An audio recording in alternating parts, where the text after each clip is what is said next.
ಗೇರು ಕೃಷಿಯ ಬಗ್ಗೆ ಉತ್ತಮವಾದಂತಹ ಸಾಧನೆ ಮಾಡಿ ಪ್ರಶಸ್ತಿಯನ್ನು ಪಡ್ಕೊಂಡಂತಹ ನಮ್ಮೆಲ್ಲರ ಹಿರಿಯರು ಆಗಿರುವಂತಹ ಕಡಮಜಲು ಸುಭಾಷ್ ರೈ ಅವರು ಮಾಹಿತಿಯನ್ನು ನೀಡಬೇಕಂತೇಳಿ ವಿನಂತಿಯನ್ನು ಮಾಡಿಕೊಳ್ತಾ ಇದ್ದೇವೆ. ಜೈ ಜವಾನ್ ಜೈ ಕಿಸಾನ್, ಜೈ ಜವಾನ್ ಜೈ ಕಿಸಾನ್. ಮಾಹಿತಿ ಕಾರ್ಯಾಗಾರ, ಈಗ ಮಧ್ಯಾಹ್ನಂತರ ನಡೆಯುವಂಥ ಮಾಹಿತಿ ಕಾರ್ಯಾಗಾರ ನೇರ ಗೇರು ಕೃಷಿ ಅದರ ತಾಂತ್ರಿಕತೆಯ ವಿಚಾರವಾಗಿ ಇವತ್ತಿಲ್ಲಿ ನಡೆಯುತ್ತಿರುವಂಥದ್ದು ಕೃಷಿ ಮೇಳ. ನಮಗೆ ತುಂಬ ಸಂತೋಷ. ವಿಭಾಗ ಮಟ್ಟದ ಮೈಸೂರು ವಿಭಾಗ ಮಟ್ಟದ ಕೃಷಿ ಮೇಳ, ಇದನ್ನು ನಮ್ಮ ದಕ್ಷಿಣ ಕನ್ನಡ ಜಿಲ್ಲಾ ಕೃಷಿಕ ಸಮಾಜ ನಡೆಸುವುದು. ನಾನು ವಿಶೇಷವಾದ ಅಭಿನಂದನೆಯನ್ನು ಈಗ ಸಲ್ಲಿಸಬೇಕು. ಯೋಗದಲ್ಲಿ ನಮ್ಮ ವಿಜಯಕುಮಾರ್ ರೈ ಕೋರಂಗ ಇವರು ನಮ್ಮ ದಕ್ಷಿಣ ಕನ್ನಡ ಜಿಲ್ಲಾ ಕೃಷಿಕ ಸಮಾಜದ ಅಧ್ಯಕ್ಷರಾದರು. ನಮಗೆಲ್ರಿಗೂ ತುಂಬ ಹೆಮ್ಮೆ ಕೃಷಿಕರಿಗೆ. ಅವರಿಗೆ ವಿಜಯಕುಮಾರ್ ರೈ ಕೋರಂಗ ಅವರಿಗೆ ಸಮಸ್ತ ಕೃಷಿಕರ ಪರವಾಗಿ ಈ ಕಾರ್ಯಕ್ರಮವನ್ನು ಇಲ್ಲಿ ಆಯೋಜಿಸೋಕ್ಕೆ ವಿಶೇಷವಾದಂಥ ಅಭಿನಂದನೆಯನ್ನು ಸಲ್ಲಿಸ್ತಾ ಇದ್ದೇನೆ. ಇವಾಗಲೇ ಗೇರು ಕೃಷಿಯ ಬಗ್ಗೆ ತನ್ನ ಅನುಭವವನ್ನು ಭಾಗ್ಯ ಅವರು ಮಂಡಿಸಿದ್ದಾರೆ. ಅನುಭವ ಮತ್ತು ಜೀವನ ಅನುಭವ, ಪ್ರಾಕ್ಟಿಕಲ್ ಮತ್ತು ಥಿಯರಿಟಿಕಲ್. ಪ್ರಾಕ್ಟಿಕಲ್ ಎಲ್ಲಿ ನಡೆಯೋದು? ಲ್ಯಾಬಿನಲ್ಲಿ. ಈಗ ಪುತ್ತೂರಿನಲ್ಲಿ ಗೇರು ಸಂಶೋಧನಾ ನಿರ್ದೇಶನಾಲಯ ಇದೆ. ಇದು ಭಾರತದ ಅತ್ಯಂತ ಒಂದು ಶ್ರೇಷ್ಠ ಸಂಸ್ಥೆ. ಇದು ಇಡೀ ಭಾರತದಲ್ಲಿ ಗೇರು ಅಂದರೆ ಗೇರುಗೆ 2-3 ಹೆಸರಿದೆ. ಗೋಡಂಬಿ ಅಂತ ಹೆಸರುಂಟು, ಕ್ಯಾಶ್ಯೂ ಅಂತ ಹೇಳಿ ಹೆಸರುಂಟು. ಈ ಗೇರು ಬೆಳೆಯ ಬಗ್ಗೆ ಸಂಶೋಧನೆ ಮಾಡಲಿಕ್ಕೆ ಶ್ರೇಷ್ಠವಾದಂಥ ಒಂದು ಸಂಸ್ಥೆ ಗೇರು ಸಂಶೋಧನಾ ನಿರ್ದೇಶನಾಲಯ, ಅದು ಪುತ್ತೂರಿನಲ್ಲಿರೋದು. ಪುತ್ತೂರಿನಲ್ಲಿ ಗೇರು ಸಂಶೋಧನಾ ನಿರ್ದೇಶನಾಲಯ ಇದ್ದ ಕಾರಣ ಇವತ್ತು ಪ್ರಥಮವಾಗಿ ನಮಗೆ ಗೇರು ಬೆಳೆಯ ಬಗ್ಗೆ ಮಾಹಿತಿ ಕೊಡಲಿಕ್ಕೆ ಈ ಕಾರ್ಯಾಗಾರ ಇಲ್ಲಿ ನಡೀತಾ ಉಂಟು. ಇವಾಗಲೇ ಭಾಗ್ಯ ಅವರು ಕೇಳಿದರು, ಇಲ್ಲಿ ಎಷ್ಟು ಜನ ಗೇರು ಬೆಳೆಗಾರರಿದ್ದೀರಿ? ಗೇರು ಬೆಳೆಗಾರರು ಬೇಡ, ಇನ್ನು ಮುಂದಕ್ಕೆ ಗೇರು ಬೆಳೆಯನ್ನು ಬೆಳೆಸಲಿಕ್ಕೆ ಇಚ್ಛಿಸುವವರು ನಮಗೊಂದು 5 ಜನ ಸಿಕ್ಕಿದರೆ ಸಾಕು. ಈಗ ತುಂಬ ICR ಅಂತೇಳಿ ಗೊತ್ತುಂಟು ನಿಮಗೆ, ಭಾರತೀಯ ಕೃಷಿ ಸಂಶೋಧನಾ ಪರಿಷತ್ ಡೆಲ್ಲಿಯಲ್ಲಿದೆ. ನನ್ನನ್ನು ಕೂಡ ಮೊನ್ನೆ ಕರೆಸಿದ್ರು ಅಲ್ಲಿಗೆ. ಯಾಕೆ ಕರೆಸಿದ್ದಾರೆ? ವಿಜ್ಞಾನಿಗಳ ಒಟ್ಟಿಗೆ ಒಬ್ಬ ಕೃಷಿಕ ಹೋದದ್ದು. ನಾನು ಅಲ್ಟ್ರಾ ಹೈ ಡೆನ್ಸಿಟಿ ಅಂದರೆ ಘನ ಸಾಂದ್ರ ಪದ್ಧತಿಯ ಮೂಲಕವಾಗಿ ಯಾವ ರೀತಿ ಗೇರು ಬೆಳೆಯನ್ನು ಬೆಳೆಸ್ಬೋದು ಎಂಬ ವಿಚಾರವನ್ನು ಕೇಂದ್ರ ಸರ್ಕಾರಕ್ಕೆ ವರದಿ ಕಳಿಸಲಿಕ್ಕೆ ನಮ್ಮನ್ನೆಲ್ಲ ಕರೆಸಿ ಅಲ್ಲಿ ಒಂದು ಸಮಗ್ರವಾದಂಥ ಚಿಂತನೆ ನಡೆದಿದೆ. ಅಲ್ಲಿ ನಾನು ವಿಚಾರವನ್ನು ಮಂಡಿಸಿದ್ದೇನೆ. ಅಲ್ಲಿ ನಮಗೆ ಸಿಕ್ಕಿದ್ದು 20 ನಿಮಿಷ. ಆ 20 ನಿಮಿಷದನ್ನು ಇವತ್ತು 40 ನಿಮಿಷದಲ್ಲಿ ವಿವರವಾಗಿ ನಿಮಗೆ ಹೇಳಲಿಕ್ಕೆ ನಾನು ಇಚ್ಛಿಸ್ತೇನೆ.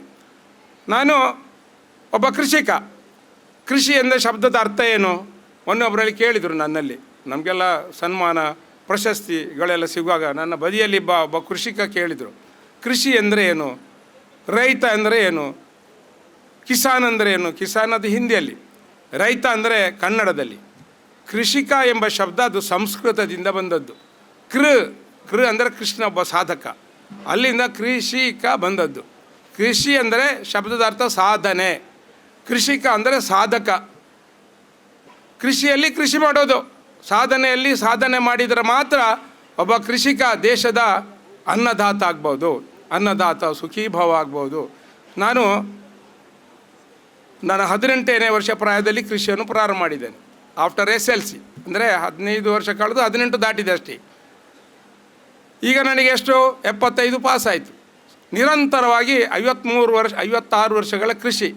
1974ರಲ್ಲಿ BA ಪದವಿ ಆಗಿದೆ ಪುತ್ತೂರು ಫಿಲೋಮಿನಾ ಕಾಲೇಜಲ್ಲಿ. ನನಗೆ ವಿಜಯ ಬ್ಯಾಂಕಿಗೆ ಹೋಗೋ ಅವಕಾಶ ಇತ್ತು. AGM DGM ಏನೆಲ್ಲ ಆಗ್ಬೋದಿತ್ತು. ಅದೆಲ್ಲ ಆಗುವ ಬದಲಾಗಿ ಒಬ್ಬ ಕೃಷಿಕನಾಗಿ ಅತ್ಯಂತ ಸಂತೃಪ್ತ ಕೃಷಿಕನಾಗಿ, ಈಗ ನಮ್ಮ ಅಧ್ಯಕ್ಷರು ಕೂಡೂರವರು ಹೇಳಿದರು, ಈಗ ಮಾಹಿತಿ ಕಾರ್ಯಾಗಾರ ಅಧ್ಯಕ್ಷರು ಕೂಡೂರವರಿದ್ದಾರೆ, ಡಾಕ್ಟರ್ ಕೂಡೂರು ಅವರು ಹೇಳಿದರು, ಇವರು ಕೃಷಿ ಋಷಿ ಅಂತೇಳಿ. ಋಷಿ ಆಗಬೇಕಾದ್ರೆ ಏನಾಗಬೇಕು? ನಿರಂತರ ಅಧ್ಯಯನ ಮಾಡಬೇಕು. ನಾವು ಕೃಷಿಯಲ್ಲಿ ವಿಶೇಷವಾದ ಅಧ್ಯಯನ ಮಾಡಬೇಕು. ಗೇರು ಬೆಳೆ ಮಾಡಿದವರು ತುಂಬ ಜನ ಇದ್ದಾರೆ. ಕೈ ಸುಟ್ಟುಕೊಂಡವರಿದ್ದಾರೆ, ಗೇರನ್ನು ಕಡಿದು ಪುನಃ ಅಡಿಕೆ ನಟ್ಟವರಿದ್ದಾರೆ, ಅಡಿಕೆ ಕಡಿದು ರಬ್ಬರ್ ಮಾಡಿದವರಿದ್ದಾರೆ, ರಬ್ಬರ್ ಕಡಿದು ಪುನಃ ಅಡಿಕೆ ಬಂದವರಿದ್ದಾರೆ. ನಾನು ಅದೆಲ್ಲ ಮಾಡಲಿಕ್ಕೆ ಹೋಗಲಿಲ್ಲ.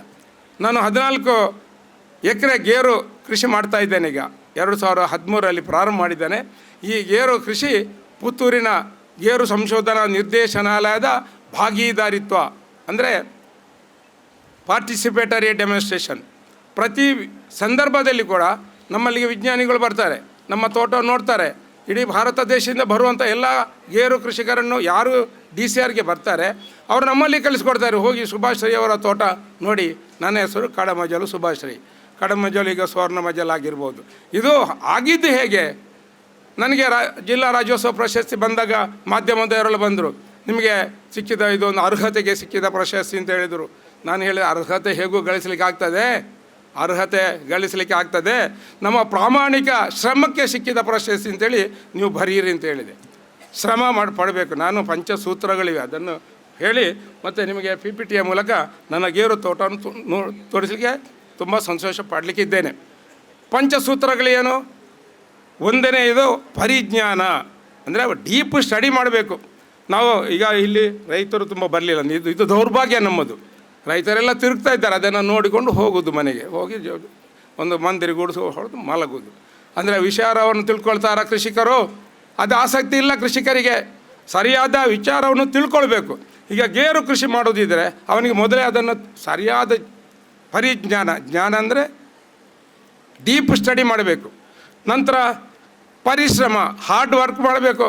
ನಾನು ಇವಾಗಲೂ 75ರ ಪ್ರಾಯದಲ್ಲಿ ಕೂಡ ನವಚೈತನ್ಯದಿಂದ ಕೆಲಸ ಮಾಡ್ತೇನೆ. ಮೊನ್ನೊಂದು ಭಾಷೆಯಲ್ಲಿ ಹೇಳಿದೆ, ಭೂಮಿ ಈಗ ಆಕಾಶ ಹಳತು, ಸೂರ್ಯ ಹೊಸತು, ಹೃದಯ ಹಳತು, ಭಾವ ಹೊಸತು. ಈ ಥರ ನಾವು ಹೊಸ ಹೊಸ ಭಾವನೆಗಳನ್ನು ತಗೊಳ್ಬೇಕು. ಇಲ್ಲಿಗ ತುಂಬ ಈಗ ವಿಜ್ಞಾನಿ ಹೇಳಿದರು, ಒಬ್ಬ ರೈತ ಮಾತಾಡ್ತಾನೆ, ಕೇಳುವವರು ಯಾರು? ಏನೋ ನಮ್ಮ ದೌರ್ಭಾಗ್ಯ, ರೈತರಿಗೆ ಇನ್ನೂ ಜ್ಞಾನೋದಯ ಆಗಲಿಲ್ಲ. ಒಂದೇ ಇದು ಅಡಿಕೆ ಅಡಿಕೆ ಅಡಿಕೆ ಅಡಿಕೆ, ಅದರಲ್ಲೇ ಸತ್ತು ಹೋದೆವು ನಾವು ದಕ್ಷಿಣ ಕನ್ನಡ ಜಿಲ್ಲೆಯವರು. ಭತ್ತದ ಕೃಷಿ ಪಲ್ಲಟ ಆಯಿತು. ಒಂದು ಕಾಲದಲ್ಲಿ ಅನ್ನಕ್ಕೆ ಬೇಕಾಗಿ ಉಣ್ಣಲಿಕ್ಕೆ ಹಸಿವು ಇದ್ದಾಗ ಬೇನೋಡ ಉಣ್ಣೋಡು ಊಟಕ್ಕೆ ಬೇಕಾಗಿ ನಾವು ಏನು ಭತ್ತದ ಕೃಷಿ ಮಾಡ್ತಿದ್ವಿ, ಪಲ್ಲಟ ಆಯಿತು. ಎಲ್ಲ ಅಡಿಕೆ ತೋಟ ಆಯಿತು. ಈ ವರ್ಷ ಏನಾಯಿತು? ಅಡಿಕೆ ತೋಟ 3 ತಿಂಗಳ ಮಳೆಯಿಂದಾಗಿ ಅಡಿಕೆ ನಾಶ ಆಯಿತು. ಎಲ್ಲರೂ ಬೊಬ್ಬೆ ಹೊಡೆಯೋದು ಫಸಲ್ ಬಿಮಾ ಯೋಜನೆಗೆ. ಸರ್ಕಾರದಿಂದ ಹಣ ಬರಲಿಲ್ಲ. ನಮ್ಮಲ್ಲಿ ಏನಾದರೂ ಕಿಶೆಯಲ್ಲಿ ಇಟ್ಟುಕೊಂಡಿದ್ದೇವಾ? 2023 ಇಸವಿಯಲ್ಲಿ ಎಷ್ಟು ಅಡಿಕೆ ಆಗಿದೆ ನಮಗೆ? ಆ ವರ್ಷ ಪೂರಕ ಆಯಿತು ನಮಗೆ ಅಡಿಕೆಗೆ. ಗೋಡೌನ್ ತುಂಬ ಅಡಿಕೆ ಆಗಿದೆ. ಈಗಲೂ ನಾನು ಇಟ್ಟುಕೊಂಡಿದ್ದೇನೆ. ನಮಗೆ ಇಟ್ಟುಕೊಳ್ಳೋದ ಯೋಗ ಭಾಗ್ಯ ನಮ್ಮಲ್ಲಿ ಉಂಟಾ? ಫಸಲ್ ಬಿಮಾ ಬರದಿದ್ರೇನು?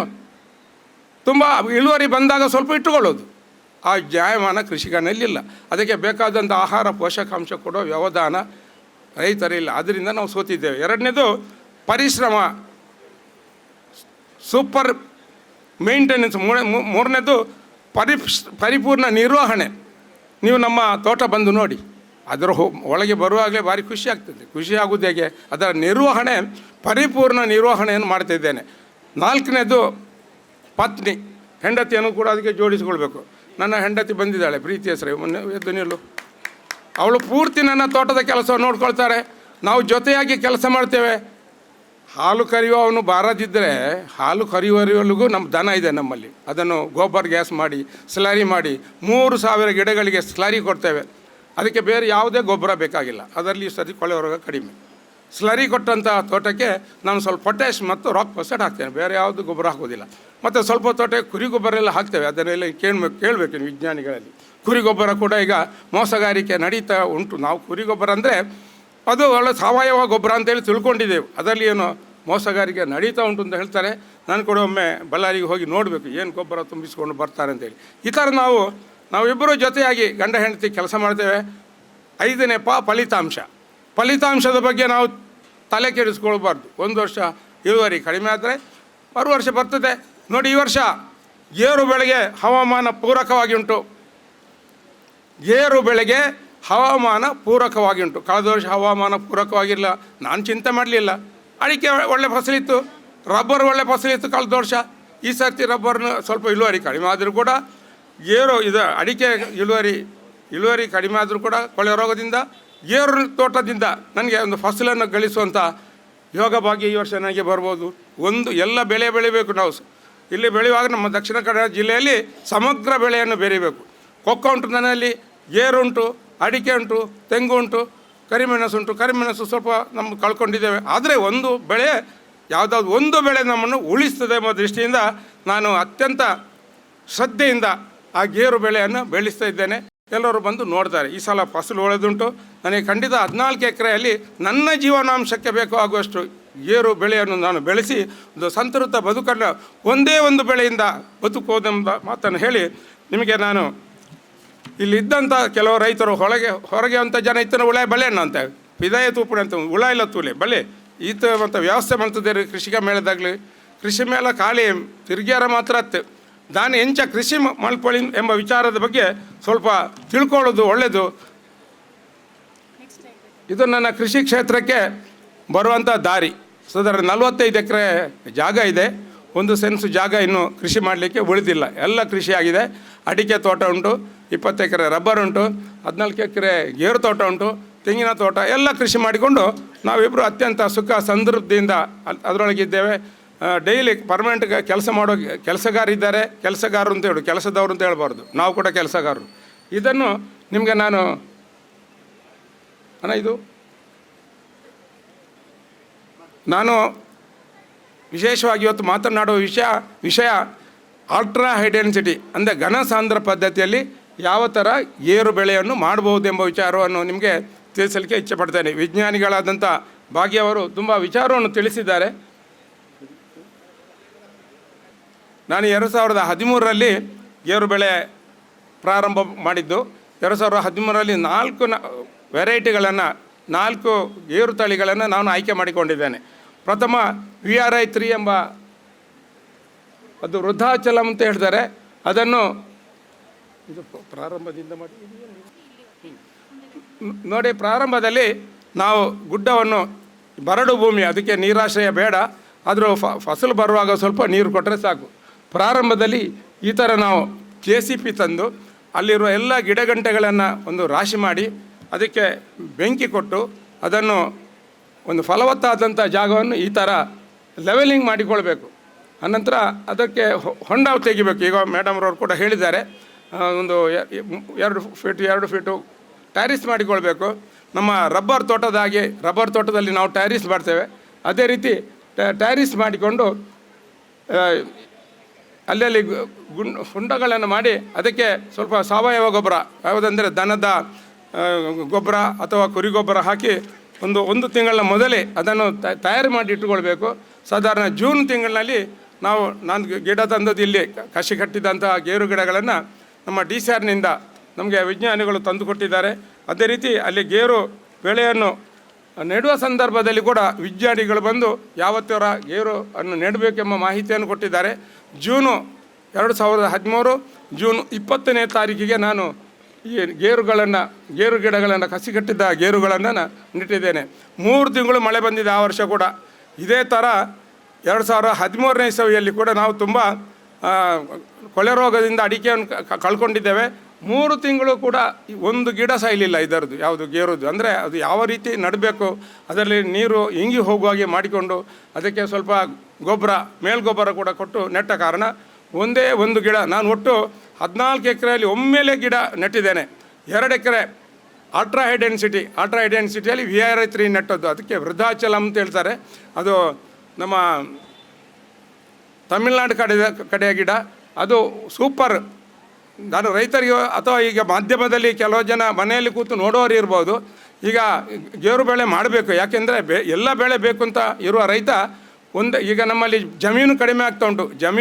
ಜಮೀನು ಬೇರೆ ಬೇರೆ ಕಟ್ಟಡ ಕಟ್ಟಲಿಕ್ಕೆ ಅದಕ್ಕೆ ಇದಕ್ಕೆ ಹೋಗ್ತದೆ. ಇನ್ನು ಇರುವ ಜಮೀನಲ್ಲಿ ಮನೆಯೆಲ್ಲ ಪಾಲಾಗ್ತಾ ಉಂಟು. 1 ಎಕರೆ ಅರ್ಧ ಎಕರೆ ಸಿಕ್ಕಿದರೆ ಒಂದು ಬರಡು ಗುಡ್ಡೆ ಇದ್ದರೆ ಅದರಲ್ಲಿ ಕೂಡ ಗೇರು ಬೆಳೆಯನ್ನು ಬೆಳಿಬೋದು.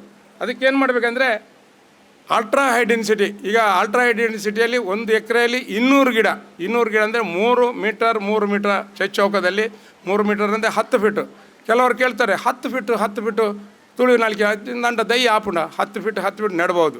ಅದರಲ್ಲಿ ಇಂಟರ್ ಕ್ರಾಪ್ ಬೇರೆ ಕ್ರಾಪ್ ಯಾವುದು ಮಾಡಲಿಕ್ಕಿಲ್ಲ. ಈಗ ದೂರ ನೆಟ್ಟರೆ ಉದಾಹರಣೆಗೆ ಅಲ್ಟ್ರಾ ಹೈ ಡೆನ್ಸಿಟಿ ಮತ್ತು ಡೆನ್ಸಿಟಿ ಅಂತೇಳಿ ಉಂಟು. 8 ಮೀಟರ್ ಅಥವಾ 5 ಮೀಟರ್ ಅದು ಮಾಡಿದರೆ ಅದರಲ್ಲಿ ಬೇರೆ ಯಾರಾದರೂ ಇಂಟರ್ ಕ್ರಾಪ್ ಬೇರೆ ಬೆಳೆ ಬೆಳಿಬೇಕಾಗ್ತದೆ. ಅನಾನಸ್ ಬೆಳಿಬೋದು, ತರಕಾರಿ ಬೆಳಿಬೋದು. ಅದನ್ನೆಲ್ಲ ಬೆಳೀಲಿಕ್ಕೆ ಬೇಕಾದ ನೀರು ಬೇಕಾಗ್ತದೆ. ಇದಕ್ಕೆ ಆದರೆ ನೀರಿನಂಶ ತೇವಾಂಶ ಕಡಿಮೆ ಸಾಕಾಗ್ತದೆ.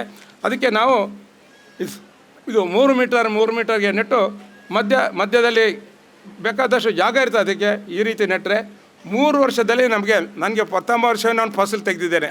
ಯಾವುದರಲ್ಲಿ ಅಲ್ಟ್ರಾ ಹೈ ಡೆನ್ಸಿಟಿ VRI 3ಯಲ್ಲಿ ಅರ್ಧ kg ಪ್ರಥಮ ವರ್ಷವೇ ನಮಗೆ ಫಸಲು ಸಿಕ್ಕಿದೆ. ಇದರಲ್ಲಿ ತೆಗಿಬೋದು. ಬೇರೆ ಗಿಡಗಳಲ್ಲೆಲ್ಲ 3 ವರ್ಷ ಕಳಿಬೇಕು. ಈಗ ಉಳ್ಳಾಲ 3, ಭಾಸ್ಕರ ಅದರಲ್ಲೆಲ್ಲ ಫಸಲು ತೆಗಿಬೇಕಿದ್ರೆ 3 ವರ್ಷ ನಂತರ ಫಸಲು ತೆಗೆಯೋದು. 3 ವರ್ಷ ಅದರ ಯಾವುದೋ ಹೂವಿನ ಗೊಂಚಲು ಹೂವು ಬರ್ತದೆ ಅದನ್ನ ತೆಗಿಬೇಕು. VR-I3 ಅಲ್ಲಾದರೆ ಮರು ವರ್ಷವೇ ಫಸಲು ತೆಗಿಬೋದು. ಆ ರೀತಿ ತೆಗೆದು ಇದು 2ನೇ ವರ್ಷ ಇಷ್ಟು ದೊಡ್ಡದಾಯಿತು, 3ನೇ ವರ್ಷ ನೋಡಿ ದೊಡ್ಡದು ಆಗ್ತಾ ಹೋಯಿತು. ಈಗ ಇದು 3ನೇ ವರ್ಷದಲ್ಲಿ ಇಷ್ಟು ದೊಡ್ಡದಾಯಿತು. ಇದರಲ್ಲಿ ಕೂಡ ನಾನು 1 kg ಫಸಲನ್ನು ತೆಗೆದಿದ್ದೇನೆ. ಅಂದಂತರ ಇದಕ್ಕೆ ಒಂದು ಗೂಟ ಎಲ್ಲ ಕೊಡಬೇಕು. ಅದು ಗಿಡ ಬೀಳ್ತದೆ ಗಾಳಿಗೆ, ಗೂಟ ಕೊಡಬೇಕು. ಈಗ ವಿಜ್ಞಾನಿಗಳು ಯಾವ ರೀತಿ ಅದಕ್ಕೆ ಗೊಬ್ಬರ ಕೊಡಬೇಕು ಅಂತ ಹೇಳ್ತಾರೆ, ಆ ರೀತಿ ಗೊಬ್ಬರ ಕೂಡ ನಾವು ಕೊಡಲಿಕ್ಕೆ ಹಿಂಜರಿಬಾರ್ದು. ಮತ್ತು ಇದು ನೋಡಿ 4ನೇ ವರ್ಷದಲ್ಲಿ ಇಷ್ಟು ದೊಡ್ಡದಾಯಿತು. 4ನೇ ವರ್ಷಕ್ಕೆ ಆಗುವಾಗ ನನಗೆ 2 kg ಅಷ್ಟು ಪ್ರತಿ ವರ್ಷ 1 kg ಹೆಚ್ಚುವರಿ ಆಗ್ತಾ ಹೋಗ್ತದೆ. ಈ ಥರ ಹೋಗುವಾಗ ನೋಡಿ ಇದು ದೊಡ್ಡದಾಯಿತು ಗಿಡಗಳು ಎಲ್ಲ. ಇದು ಹಾಕಿದ್ದೇನೆ ಯಾವುದು ವೆರೈಟಿ ಹೇಗೆ ನೆಟ್ಟಿದ್ದೇವೆ. ಇದು ನಾನು ಹೆಚ್ಚಾಗಿದ್ದನ್ನೇ ಹೇಳ್ತೇನೆ, ಅಲ್ಟ್ರಾ ಹೈ ಡೆನ್ಸಿಟಿ. ಯಾಕೆಂದರೆ ಜಾಗ ಕಡಿಮೆ ಇರುವವರು ಈಗ ಅಲ್ಟ್ರಾ ಹೈ ಡೆನ್ಸಿಟಿ ನಾನು ಹೇಳಿದಾಗ 200 ಗಿಡ ನೆಡ್ಬೋದು. 200 ಗಿಡ ನೆಡ್ಬೋದು ಅಂತ ಹೇಳ್ತೇನೆ. ಇನ್ನು ಅದನ್ನು ಏನು ಮಾಡ್ಬೋದು ಅಂತ ಹೇಳೋದನ್ನು ಮುಂದೆ ಹೇಳ್ತೇನೆ. ನೋಡಿ ಗಿಡ ದೊಡ್ಡದಾಯಿತು.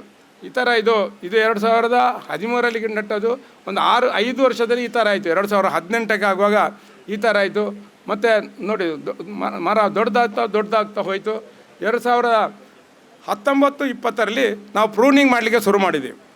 ಪ್ರೂನಿಂಗ್ ಅಂದ್ರೇನು? ಗೆಲ್ಲು ಸವರುವುದು. ಇದು VR-I3 ಮಾತ್ರ ಗೆಲ್ಲು ಸವರಿಕೆ ಒಳ್ಳೆಯ ಒಂದು ವೆರೈಟಿ. ಮತ್ತು ಭಾಸ್ಕರ, ಉಳ್ಳಾಳ ಅದನ್ನು ತುಂಬ ಗೆಲ್ಲು ಸವರಿದರೆ ಅದರಲ್ಲಿ ಫಸಲು ಕಡಿಮೆ ಆಗ್ತದೆ.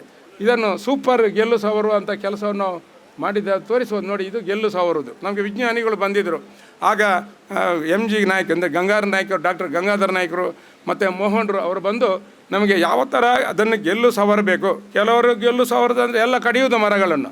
ಆ ಥರ ಕಡಿಬಾರ್ದು. ಅದಕ್ಕೆಲ್ಲ ಸಿಗ್ನೇಚರ್ ಎಲ್ಲ ಸಿಗ್ತದೆ. ಆ ಸಿಗ್ನೇಚರ್ ಮೂಲಕವಾಗಿ ಒಂದು ನಮ್ಮ ತಲೆಗೂದಲು ತೆಗೆದಾಗಿ ಕಟ್ಟಿಂಗ್ ಮಾಡೋದು. ಅದು ತುಂಬ ಚಿಗುರಿ ವರ್ಷದಲ್ಲಿ 3 ಸಲ ಇದು ಹೂ ಬಿಡ್ತದೆ. ಯಾವುದು? VR-I3. ಭಾಸ್ಕರ, ಉಳ್ಳಾಲೆಲ್ಲ ಒಂದೇ ಸಲ ಹೂ ಬಿಡೋದು. ಇದು VR-I3 ನಾವು ಪ್ರೂನಿಂಗ್ ಮಾಡ್ತಾ ಇದ್ದೇವೆ. ನೋಡಿ ಇದು ಪ್ರೂನಿಂಗ್ ಮಾಡುವ ವಿಧಾನವನ್ನು ಅವ್ರಿಗೆ ಕಳಿಸಿಕೊಡ್ತಾರೆ. ಅದೇ ರೀತಿ ನಾವು ಪ್ರೂನಿಂಗ್ ಮಾಡಬೇಕು.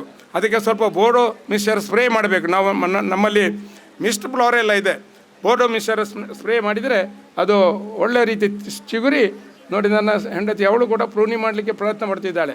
ನಾವು ಜೊತೆಯಾಗಿ ಒಮ್ಮೊಮ್ಮೆ ಪ್ರೂನಿಂಗ್ ಮಾಡೋದು. ಇಬ್ಬರು ಹೋಗಿ ಸಿಗ್ನೇಚರ್ ತಗೊಂಡು ಅದನ್ನು ಒಂದು ಇದು ನಮ್ಮ ಬಾರ್ ನಮ್ಮ ತಲೆಗೂಳು ತೆಗೆದಾಗಿ ಮತ್ತು ಕೆಳಗೆ ಕೂಡ ಬಂದದನ್ನು ತೆಗಿಬೇಕು.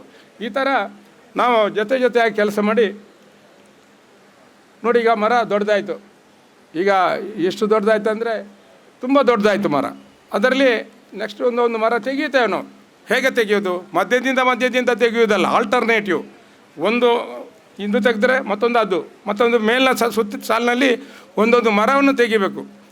ಇಡೀ ತೆಗೆಯುವಾಗ ಕೆಲವರು ಹೇಳ್ತಾರೆ, ಅಂದರೆ ನಡ್ನೆ ಎಂಚ ದೆಪ್ಪಣೆ, ಅದು ನಾವೇ ನೆಟ್ಟ ಗಿಡವನ್ನು ನಾವು ಹೇಗೆ ತೆಗಿಬೇಕು? ನಮ್ಮ ಮನಸ್ಸು ಬರ್ತದಾ? ತೆಗೀಲೇಬೇಕು. ನಮ್ಮದು ಉದ್ದೇಶ ಏನು? ನಮಗೆ ಉದ್ದೇಶ ಒಳ್ಳೆ ಗೇರು ಫಸಲನ್ನು ಪಡೆಯೋದು ಮತ್ತು ಸ್ವಲ್ಪ ಆರ್ಥಿಕ ಸಂಪತ್ತನ್ನು ನಾವು ಗಳಿಸಿಕೊಳ್ಳಲಿಕ್ಕೆ ಬೇಕಾಗಿ ಒಂದು ಮರವನ್ನು ತೆಗೆದ್ರೆ ಇಷ್ಟು ದೂರ ನೋಡಿ. ಈಗ ಒಂದು ಮರ ತೆಗೆದಿದ್ದೇವೆ. ಇಲ್ಲಾದರೆ ಆಗ್ತಿತ್ತು, ಮರವನ್ನು ತಾಗಿಕೊಂಡು ಅದರಲ್ಲಿ ಬೇಕಾದಂಥ ಬೆಳಕು ಮತ್ತು ಅದಕ್ಕೆ ಗಾಳಿ ಇಲ್ಲದೆ ಸಸಿಮಂದಂ ಫಲನಾಶಂ ಅಂತ ಹೇಳ್ತಾರೆ. ಗಾಳಿ ಇಲ್ಲದೆ ಫಸಲು ಕಡಿಮೆ ಆಗ್ತದೆ. ಅದಕ್ಕೆ ಬೇಕಾಗಿ ಒಂದು ಗೇರು ಗಿಡವನ್ನು ತೆಗೆಯೋದು. ಇದು ನೋಡಿ ಎಲ್ಲ ಬೋರ್ಡ್ ಎಲ್ಲ ಹಾಕಿದ್ದೆ ಪಾರ್ಟಿಸಿಪೇಟ್ ಡೊನೇಷನ್ ಬಗ್ಗೆ. ಈ ಸಲ ನೀವು ಬಂದು ನೋಡಬೇಕು. ಈಗ ತೋರಿಸ್ತೇನೆ, ನಿನ್ನೆಯ ಫೋಟೋ ತೋರಿಸ್ತೇನೆ. ಅದು ಈ ಸಲ ಎಷ್ಟು ಅದರ ಫಸಲು, ಈಗ ನಾವು ಹೇಳೋದು ಬೀಜ ಇಳಿಯುವುದು ಅಂತೇಳಿ, ಅದು ಜಪ್ಪಣೆ ಗೊಂಚಲಾಗಿ ಇಳೀತದೆ. ಫಸಲು ಹೇಗೆ ಅಂತ ಕೂಡ ನಾನು ತೋರಿಸ್ತೇನೆ. ಇದು ಈಗಿನ ಸ್ಟೇಟಸ್. ಇದು ವೆಂಗುರ್ಲ ಕೂಡ ನಾನು 20 ಫೀಟಿಗೆ ನೆಟ್ಟಿದ್ದೇನೆ. ವೆಂಗುರ್ಲ ತುಂಬ ಹತ್ತಿರ ನೆಡಬಾರ್ದು. ಈಗ ನಾನು ಮುಂದಕ್ಕೆ ಹೋಗ್ತೇನೆ, VR-I3 ಬೇಗ ಹೋಗ್ತೇನೆ. ಈಗ ವೆಂಗುರ್ಲ 7 ಹಳದಿ ಹಣ್ಣು. ಅದು ನಮ್ಮ ಕರಾವಳಿ ಭಾಗಕ್ಕೆ ಉಳ್ಳಾಲ 3, ಭಾಸ್ಕರ, ವೆಂಗುರ್ಲ 7 ಮತ್ತು ಅಲ್ಟ್ರಾ ಹೈ ಡೆನ್ಸಿಟಿಗೆ VR-I3 ಸೂಕ್ತ. ಮತ್ತು ಈಗ ನೇತ್ರ ಜಂಬೋವಾದ ನಟ್ಟಿದ್ದೇನೆ ನಾನು. ಅದು ಹೇಗೆ ಅಂತ ನಮಗೆ ಗೊತ್ತಾಗಲಿಲ್ಲ. ಒಂದು 2-3 ವರ್ಷ ಕಳೆದ ನಂತರ ಅದರ ಮಾಹಿತಿಯನ್ನು ನಾನು ಲ್ಯಾಂಡಿನಲ್ಲಿ ಏನಾಗ್ತದೆ, ಲ್ಯಾಬಿನಲ್ಲೆಲ್ಲ ಆಗ್ತದೆ ಹೇಳ್ತಾರೆ ಅವರು. ಆ ಲ್ಯಾಬಿನಲ್ಲಿ ಅದು ಲ್ಯಾಂಡಿನಲ್ಲಿ ಆಗ್ತದ? ನಾನು ಒಂದು ಮಾತು ಹೇಳೋದು, ಲ್ಯಾಬ್ ಟು ಲ್ಯಾಂಡ್ ಮತ್ತು ಲ್ಯಾಂಡ್ ಟು ಲ್ಯಾಬಿಗೆ ಹೋಗಬೇಕು. ಅದು ಇಲ್ಲಿ ಪರಿಶೋಧನೆ ಆಗಬೇಕು.